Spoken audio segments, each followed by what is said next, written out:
Hello, magandang umaga. Ito ay papakita natin ng mga ebidensya na iba na mahalaga na para magkaroon tayo ng konklusyon na simple na guilty talaga si BBM. Guilty as in guilty na siya talaga nagnanakaw ng pera ng gobyerno natin. Ang ang problema to sa taong ito, hindi na nga nila pera, dinanakaw pa nila. Yung ayon na sa salita ng kanyang schoolmate sa Lasal Green Hills, ang si BBM, ang mission niya sa buhay, makaganti sa Pilipino. Kasi galit na galit sila nung pinalaya sila noong 1986. Ganon po ang tingin ni attorney, sabi ko lang, attorney kaibigan ko. Hindi ko na sabihin ng apelido. Kasi pag sinabi ko apelido, makikilala niya kung sino. Kasi kaklase niya ito sa Lasal Green Hills.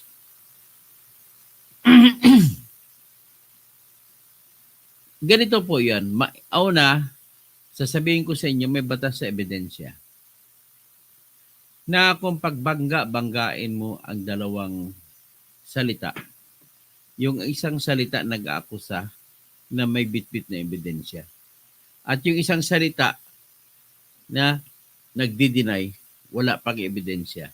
Sa gitna ng dalawang salita na mananaig pong salita na nag-aakusa na may ebidensya kumpara sa nagdi-deny na wala namang ebidensya. Ganon po yung unang batas sa ebidensya na pag-usapan natin. Ang pangalawang batas na malapit-lapit yan sa ebidensya ay yung tinatawag na kung meron kang pangsuporta sa iyong salita ay mataas yan. So pag meron kang nilabas na gano'n na ebidensya na may matinding suporta, chances are hindi na kayang tumbahin ng magdedepensa. Kasi katotohanan nga iisa lamang po ang katotohanan sa gitna ng dalawang nagbabanggaan na kung ano ang tama. Sinasabi nga ng reporter dito, he said, you said, sino nagtatama sa he said saka you said? In other words, sa ebidensya pa rin po magsisimula. Kung walang ebidensya, magmamatter po yan sa the manner na pagsasalita. May iba nagsasalita na tataranta, hindi na siya nagsasabi ng totoo. Ibang tao na nagsasalita na straightforward, detalyado, kahit walang ebidensya, mapapaniwalaan. Ganun po mga batas ng ebidensya na ating pag-usapan bago natin ipresenta rito yung kung ano ba talaga. Una, yung konteksto na ito ay nagsimula sa akusasyon ni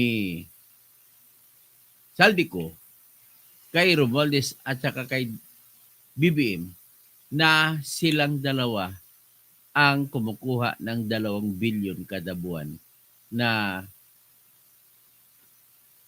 kickback galing sa flood control project. Kada buwan niya na 2 bilyon. So, ang tanong ngayon, totoo ba yan o hindi? Kasi nagsiwalat na si Saldico. Ngayon, ano ang bitbit niya? Nagpalabas siya, may konting ebidensya siya na bitbit na may mga maleta. Litrato ng maleta. May petsa yung litrato.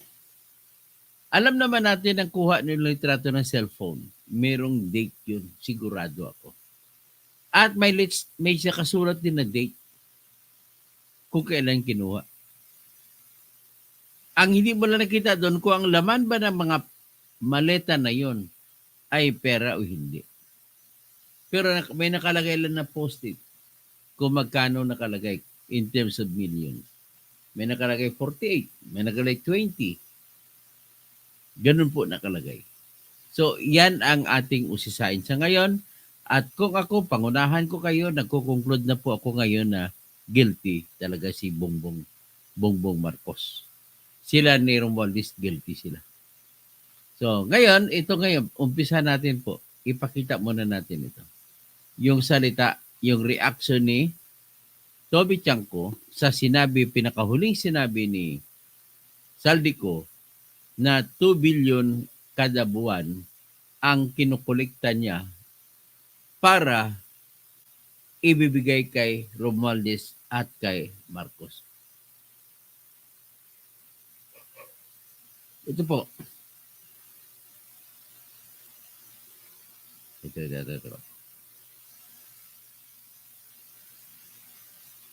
O, ito.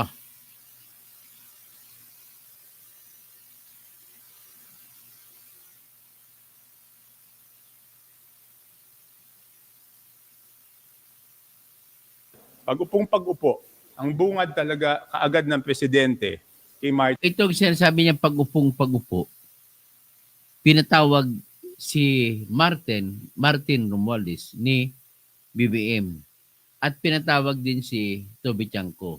Ngayon, kung bakit nandun si Toby Chanko, kasi po si Toby Chanko ay kasama sa pamilya nila. Si Toby Chanko, ang asawa niya ay pinsang buo ni BBM. Pinsang buo rin ni Romualdez. Pinatawag si Romualdez, nandun sinadya ni BBM yan na marinig ni Toby Chanko. So, pakinggan natin ulit.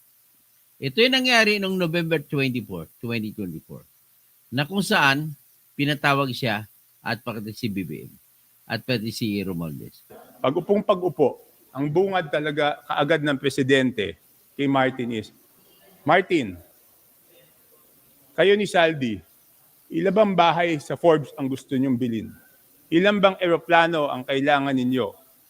Ilan bang Ferrari ang gusto nyo? Ganong karaming pera ba ang gusto nyo? Ganong karaming caviar ba ang kaya nyong kainin? Yun ang bungad. Yun yung opening statement nung pag-upong nung November 24. Tsaka pa lang niya sinabi na sobra na kayo. Lahat ng pera kinukuha niyo. Pero yan yung opening statement niya. Yan yung unang-unang sinabi niya na hindi ko dinidisclose kasi sabi ko napaka sakit ng mga salita, di ba?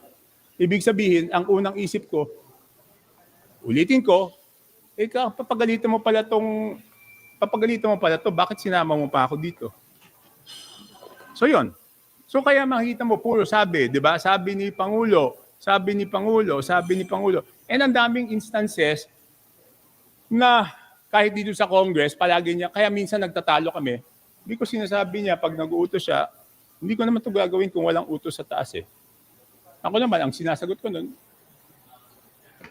kaya hindi kami nagkakasundo sometimes in the past, di ba? Very vocal kasi ako dyan eh. So, hindi pa rin So, analysehin natin ang salita. Inamin dinisclose o ni-reveal ni Toby Chanko na pinatawag siya noong November 24, 2024. Si Romualdez tinawag din at tatlo sila nag-uusap. At sa harap niya, ang tanong, ilang Ferrari ba ang gusto niyo bilhin? Ilang bahay ba sa Forbes Park ang gusto niyo bilhin? Anong ibig sabihin yan? O, para maklaro tayo, ulitin natin yan. Analysehin natin na maigi. Ulitin natin ang aspeto na yan. Ungad talaga kaagad ng presidente kay Martin is, Martin, kayo ni Saldi, ilan bang bahay sa Forbes ang gusto nyong bilhin? Ilan bang eroplano ang kailangan ninyo? Okay kayo ni Saldi. Ang unang bungad kagad na tanong ni BBM, kayo ni Saldi. Ladies and gentlemen, bakit nabanggit ni BBM si Saldi? Ibig sabihin, alam niya na si Saldi ay kumukuha ng pera. At nung tinanong din si Romualdez, alam niya na kumukuha rin si Romualdez ng pera. Huwag muna natin tingnan kung kumukuha rin si BBM. Okay?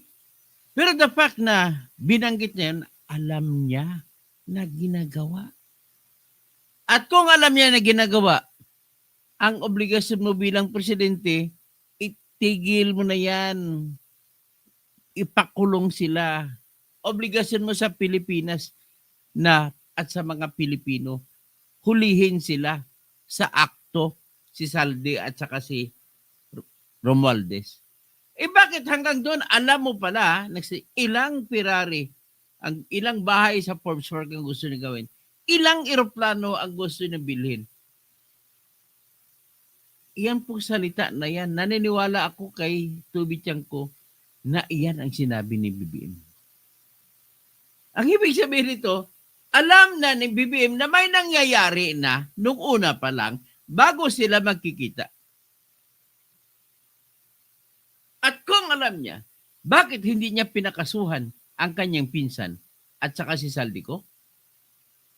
Isa lang po ang dahilan. Kasi kasama siya, kasabot siya. Ipagpatuloy natin. Ilan bang Ferrari ang gusto nyo? Ganong karaming Ferrari. pera ba ang gusto nyo? Ganong karaming caviar ba ang kaya nyo kainin? Yun ang bungad. Ilang kabyar ba gusto nyo? Ilang Ferrari gusto nyo? Ilang pera ba gusto nyo? Ibig sabihin po, inuulit ko pa rin na alam na ni BBM na may nangyayari pero hindi niya pinipigilan. Bagkus, pinatawag niya, ba't niya hanggang patawag lang at wala naman siyang sinabi sa harap ni Toby Tiangco? Isang teorya ko po, nahiya po siya kay Toby Tiangco. Kasi ang palabas ni BBM kay Toby Tiangco ay hindi po siya kumukuha ng pera. Kung hindi ka kumukuha ng pera, ibig mo sabihin, tama ba yun? Hahayaan mo na lang na kukuha si Martin at saka si Saldico? Yan po ang number 1 ko na evidence na mapapatunayan ko na si BBM ay siyang mismo mastermind. Opening statement nung pag-upong nung November 24. Tsaka pa lang niya sinabi na sobra na kayo. Lahat ng pera kinukuha niya. Pero yan yung opening statement niya. Sa pagsalita na sobra na kayo, ibig sabihin, hinayaan niya. Huwag lang sumobra.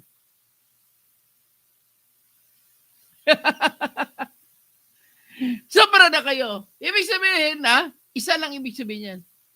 Pwede rin sabihin, yung pinapakolekta ko kayo, bakit hindi niyo binibigay yung party ko? Ganon lamang po yan. Di ba, Madam Roadster?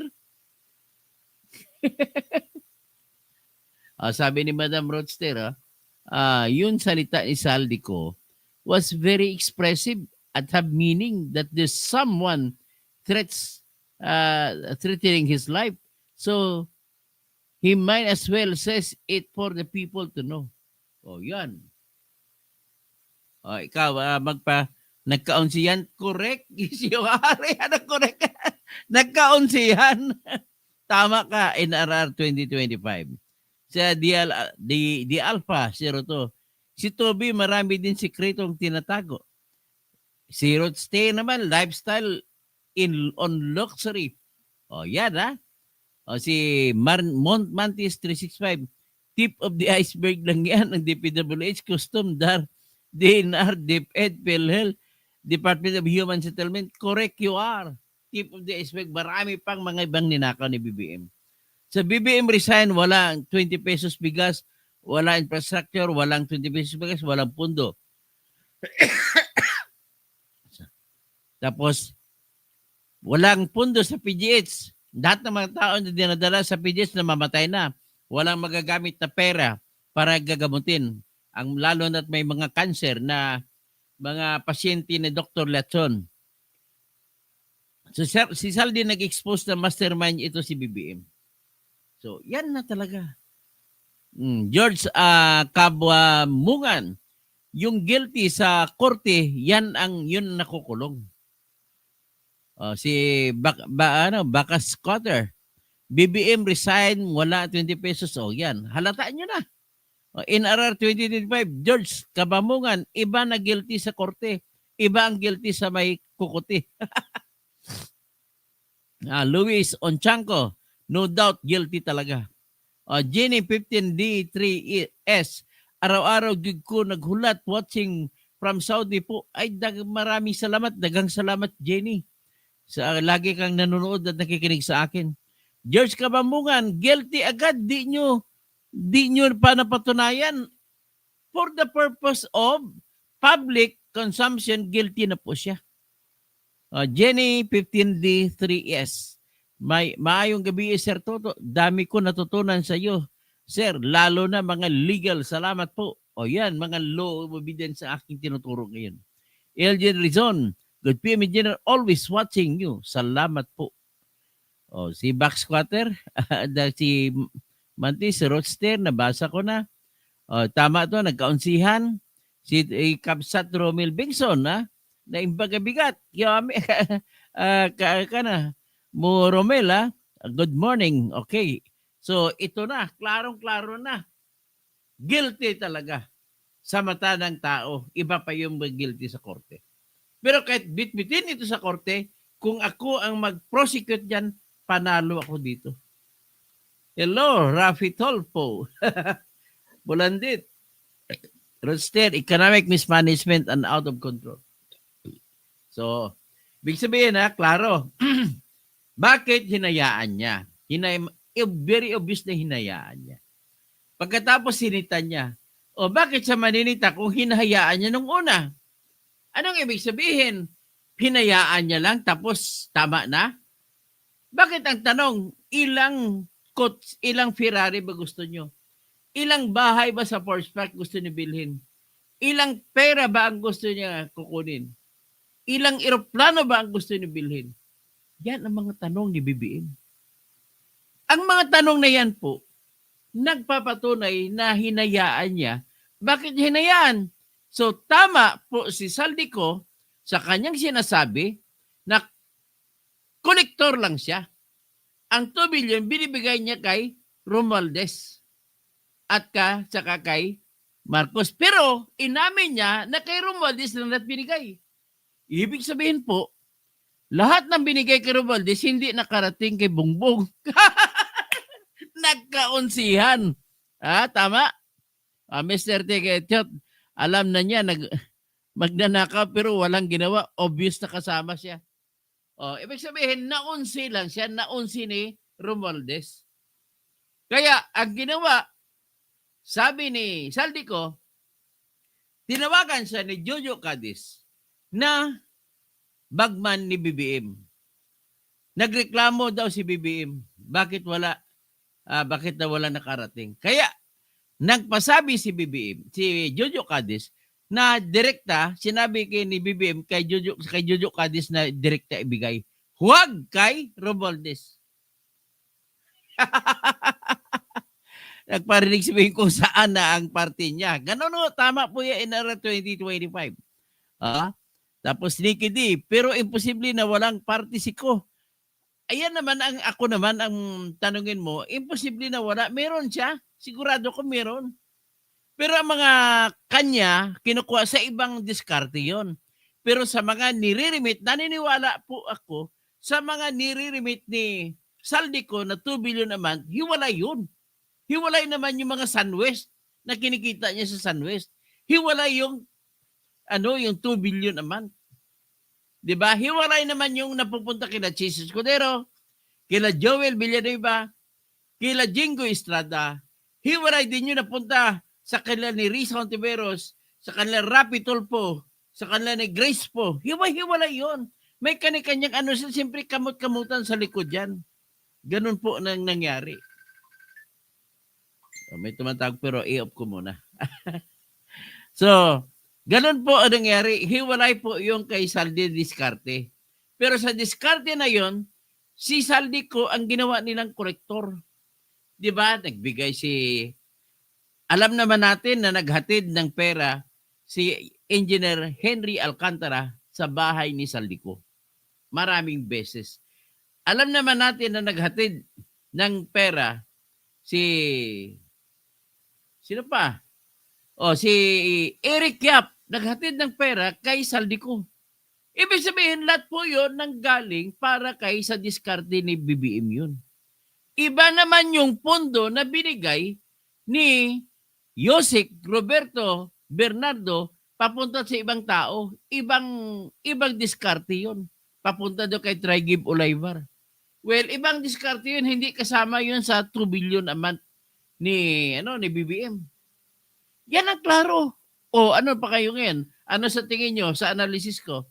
Well, you can disagree with my analysis, pero I'll stand to death that my analysis is correct. Sa rules of evidence po, basta nagtimbang-timbang, nagbangga-banggaan ng dalawang salita, ang unang basihan mo yung salita na umaakusa ay mananaig sa salita na dumidepensa kung walang ebidensya ang dumidepensa. Sa umaakusa ay may kunting ebidensya si Saldico. May mga malita-malita sa pinakita, may petsa pa kung kailan pinadala. Yun ang ebidensya na kada buwan nagpapadala siya ng pera. So dito, nagkaunsihan lang talaga si Romualdez. Inunsi ni Romualdez si BBM. Yan lang po ang aking nakikita dito. O patuloy natin ang salita ni Toby Chanco. Yung unang-una sinabi niya na hindi ko din i-disclose kasi sabi ko napaka sakit ng mga salita, di ba? Ibig sabihin, ang unang isip ko, ulitin ko, papagalitan mo pala to, bakit sinama mo pa ako dito? So yun. So kaya makikita mo, puro sabi, di ba? Sabi ni Pangulo. And ang daming instances na kahit dito sa Congress, palagi niya, kaya minsan nagtatalo kami, hindi ko sinasabi niya, pag nag-uutos siya, hindi ko naman ito gagawin kung walang utos sa taas eh. Ako naman, ang sinasagot ko nun. Okay.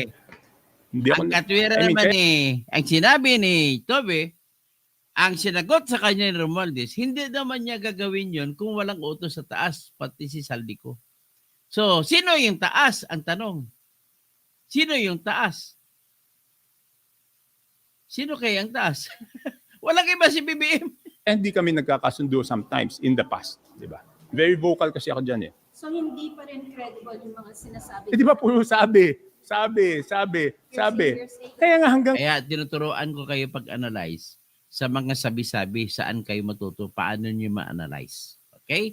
Si Ivy Valen, katoto, napapaniwala ka na wala siyang party doon. Inaniniwala. Sa doon sa binigay kay BBM, wala siyang party doon. Kasi may ibang diskarte din siya. Meron siyang, tandaan mo, meron siyang Sunwest Construction.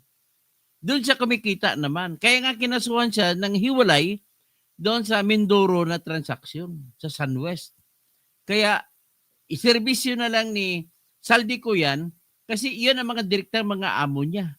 Oh, naniwala na ka sa akin, hindi niya kailangan Saldico kasi may sarili siyang diskarte para hindi siya pakialaman sa kanyang diskarte.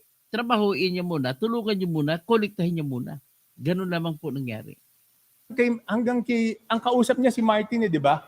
So kaya nga, Mr. President, hanggang kay Martin, wala nang, wala nang duda eh, na talagang sila ni Saldi. Okay, next. Walang duda? Ang hindi na, okay, at least tugma na nag-uusap sila ni Alcantara, di ba? Hindi na made-deny. Ang titingnan na lang doon, Tama, nag-uusap sila si Saldico at si Alcantara. sino ba nag-offer? Ang sabi ni Saldi, si Alcantara daw nag-offer. Ang sabi naman ni Alcantara, si Saldi pumunta sa kanya. Pero Hindi na bali yan. Basta importante, nagbigay ng mali-malitang pera si Alcantara kay Saldico. assuming Alcantara offered 20% o 25% for a project. Alam mo naman mali yun, bakit mo naman gagawin? Di ba? Assuming si Alcantara nagbigay nun o inoperan ka, bakit ka naman papayag? Tapos, simula pa lang 2 billion na a month. Wow. Hindi ka maniwala ba? Terrible. Ulit, sasabihin ko, di ba parang pareho yan, di ba? Yung boss, hindi naman pwedeng walang natanggap.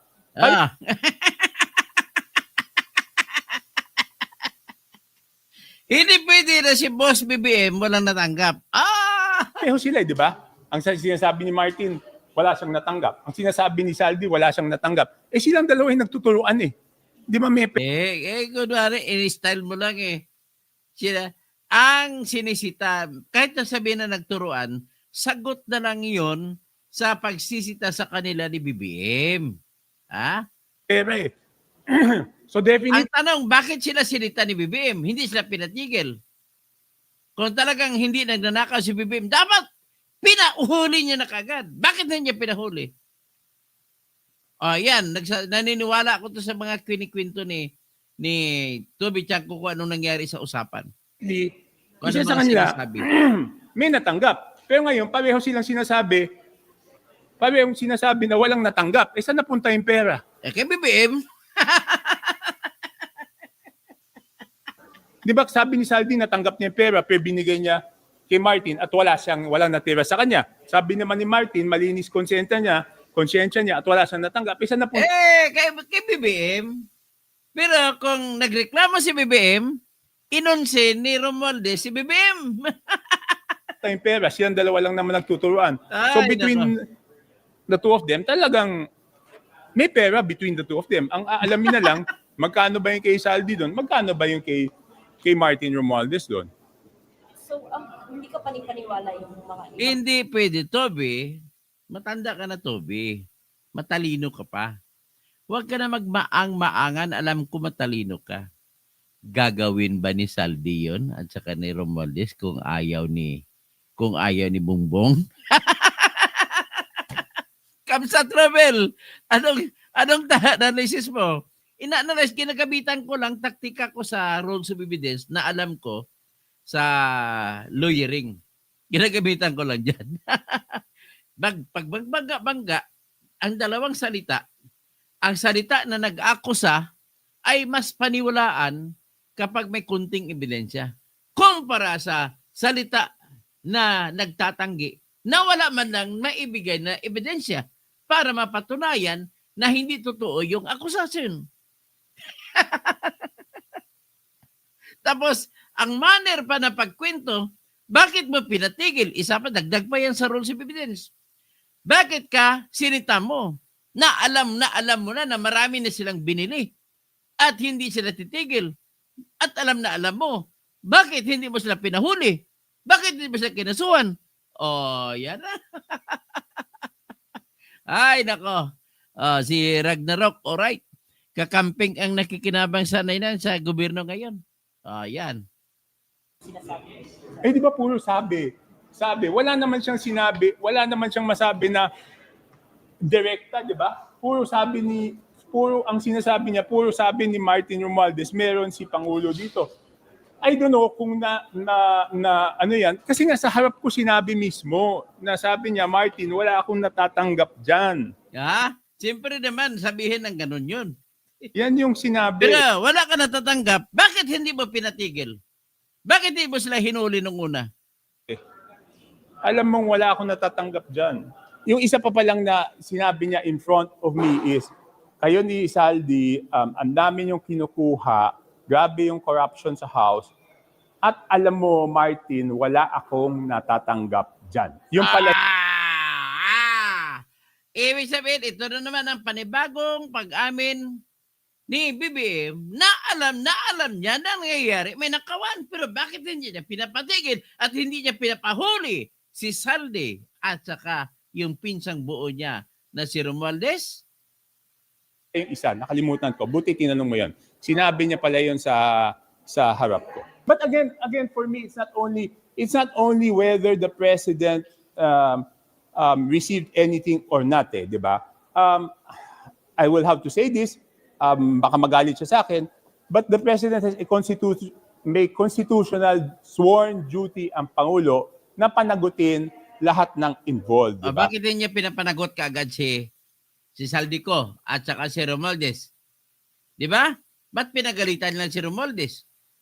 And I will say this again, in this situation, ang isip ng ordinaryong tao is, dahil pinsan niya si former Speaker Martin Romualdez, ang isip ng tao is pro-protection na niya. Kaya siya ay nalagay sa sitwasyon na kailangan niyang patunayan sa mga mamamayan na hindi niya pro-protectionan ang kanyang pinsan at no one is above the law. Yun ang sitwasyon ni Presidente BBM na yon. Kinumpe Manny sa So, pasensya na tayo.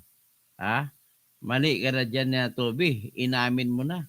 Yung pinsan mo na your cousin-in-law is now in hot water. Napatunayan sa ipamagitan ng mga salita mo, Toby Tiangco. Ngayon, punta tayo sa sa dakong ibabaw. Ito naman, tingnan natin ang tinanong si BBM. Straight siya tinanong nung anchor woman at reporter ng ABS-CBN or ANC. Ang galing naman ni Ma'am Miss Domingo rito magtatanong. Ngayon, mapapansin ninyo na si BBM walang ginawa kundi mag-deny. Mag-deny na dismissive ang pagka-deny niya. Dapat ang response niya kung talagang hindi siya guilty ay magbit-bit siya ng ebidensya. Halimbawa, ano bang ebidensya na pwedeng gamitin? Number one evidence ay yung mga sinasabi ni Saldico ay hindi pwedeng mangyari. Paano? Hindi, bit-bitin niya ngayon yung records na pag-release ng pera at sinong tumanggap, lahat-lahat niya ipakita niya na wala siyang natanggap. Hindi pwede yung kwento lang. Tapos sabihin, dismissive. Yan po, ang dismissive na sagot, yun pong ebidensya na ikaw po ay guilty. Ay, BBM. Wala siyang unresponsive ang sagot niya. O, pakinggan natin. Ang napansin ko rito, hindi na si Auntie Claire ang nagpe-presscon. Si BBM na mismo. Ano ba, natanggal na ba si Auntie Claire? Naku. Okay, ito, pakinggan natin. Mr. President. Sir, we understand that you earlier mentioned that you do not want to dignify statements from former you do not want to dignify statements from former Ako Bicol Party List Representative Zaldico, but he came out with a recent video claiming that you received over 50 billion, if I'm correct, in kickbacks. Yeah. We know that you don't want to respond to this anymore, but the public begs for your answer. How do you actually convince the public that in this battle of he said versus you said, how do you convince the public that you are the more credible side of this story, and how do you respond to his allegations directly? Dismissive. Well, look at the quality of the statements. Alam mo, mahaba nang naging mga usapan natin tungkol sa fake news. Anyone can go online and make all kinds of claims and say all kinds of things. Paulit-ulit. Dismissive lang siya, dinidismiss niya lang. Yan po ang marka na hindi siya nagsasabi ng totoo. Dapat ay dalhin niya dyan ebidensya na hindi totoo sinasabi ni Saldico. But there's it means nothing. For it to nagsastammer pa siya. Hindi niya maalam, hindi focus, hindi siya eloquent magsalita. It means nothing. Oh. Ano, bakit it means nothing? Hindi mo rin pinaliwanag. mean something, umuwi siya rito. Oh, ganun. Kung it means something, umuwi siya rito, hindi mo naman inisip na pwede siyang patayin. So, hindi dapat ganun ang pag-counter mo. Mali yan. Dapat magtanong ka sa abogado mo ng mga logical na abogado kung paano ka sumagot. Kung Sabi ikaw niya ay yung hindi guilty. kaso niya. Kung meron siyang gusto sabihin niya. Malalaman Ay, naman ng wala, hindi ganun ang pagsagot. tao yan eh. Patunayan. But come home. Come home. Ba't ka nagtatago sa malayo? Ang response mo dapat, Mr. President, ipakita mo ebidensya na nagsisinungaling siya.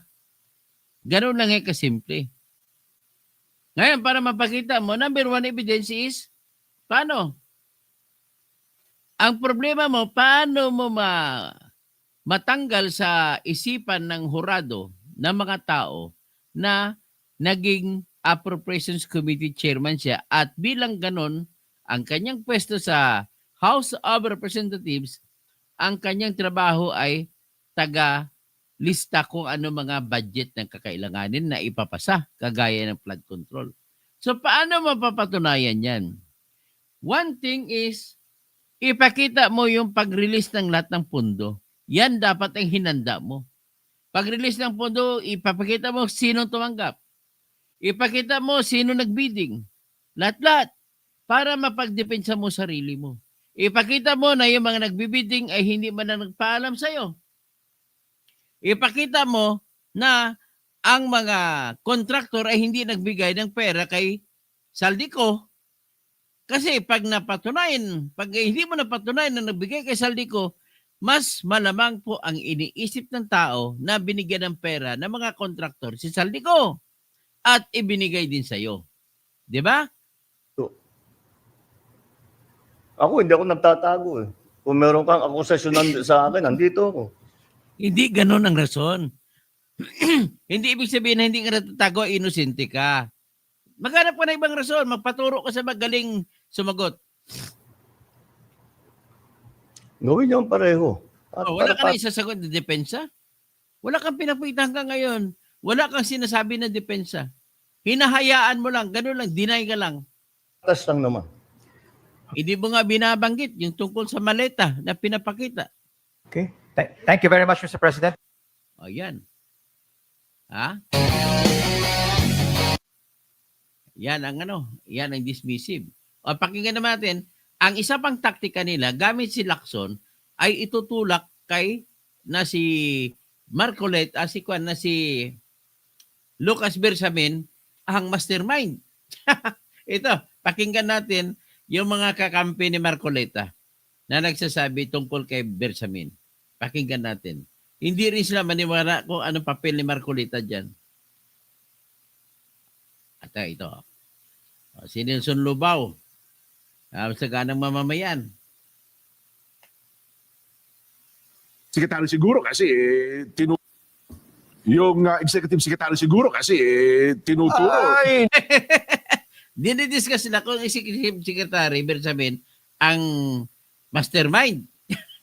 Yung Olaybar daw sinabi. Sa bagay, no? Galing doon, ulo At lumabas. tapos, Oh. tapos yung Adrian Bersamin ay kamag-anak ni... Oo, yung ES Bersamin.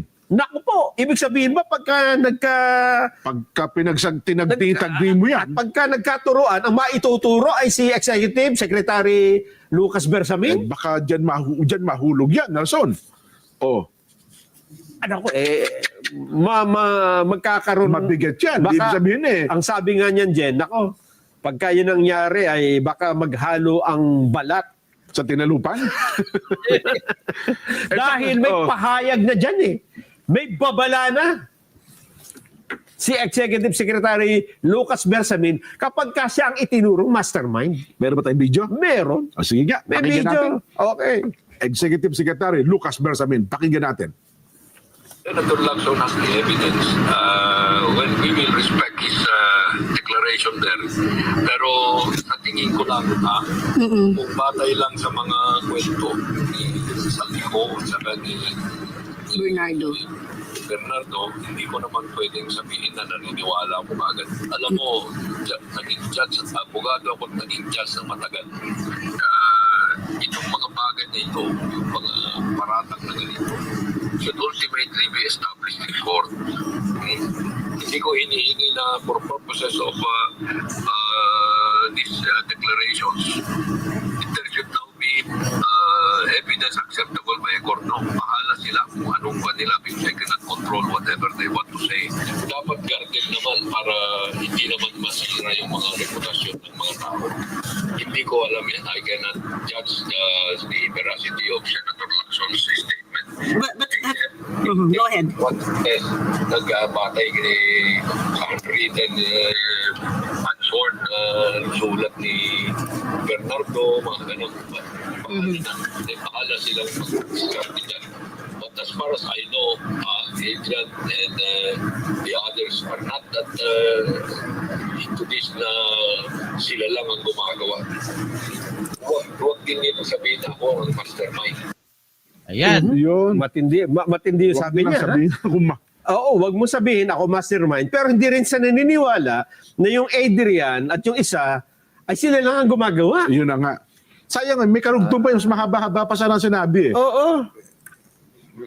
Mabibigat pa yung mga sinunod yung sinabi. Ganun ba? Pero pinakamatindi yan, huwag yung sabihin ako mastermind dyan. Oo. Baka tama sabihin, baka maghalong balat sa tinalupan. Ayan Analysehin natin. Titingnan natin Sabi naman ni Kabsat Romil Bengton, Nancy, wala ko nakitang comment mo dito Oh.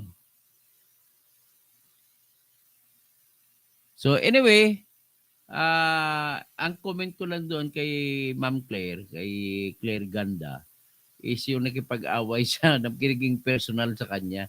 Dapat ang kanyang ang kanyang amo, ang kanyang depensa niya. Problema doon kasi yung nag-away sila, salitaan sila ni nagkasagutan sila ni Malutikia. Dapat hindi niya na sinagot yun eh. Napikon siya ata eh. So, ano pa ba? So, yan lang naman ang ating pag-usapan dito. Kay Sir Fabros, nilaglag ni Toby si Martin Romualdez niyan. Pero unknowingly, nilaglag din niya si BBM dahil alam pala ni BBM noong October 2024 pa lang, alam na nila ang 100 billion na in-insertion. Inamin naman ni Lacson na may insertion. So wala na mahirap. Kaya yung depensa nyo na sabog-sabog, hindi nag-uusap. Kaya tuloy na kayo. Nahuli kayo. Sige hanggang doon na lang magandang umaga po. Paki-like, paki-share diyan na tayo na natutuwa. Mapapatuloy tayo sa ating mga adikain sa pangkatotohanan. At paki-share, paki-subscribe kung hindi pa kayo nakasubscribe. At saka yung iba, pakibigyan naman nyo ako ng, kung may sobra kayo, join kayo sa channel ko para may monthly tayo makukuha. Ganun na lang. At saka, ang wish ko talaga para magkaroon ng totoong pagbabago sa Pilipinas ay yung ako ang maging presidente. Pero paano? Wala tayong kakayahan. Pero magkaroon din ng malakas na kakayahan kung magkaroon ako ng 10 million subscribers sa aking Facebook. At ganoon din sa aking YouTube. Ganoon lamang po. Magandang umaga po, mga kaibigan ko.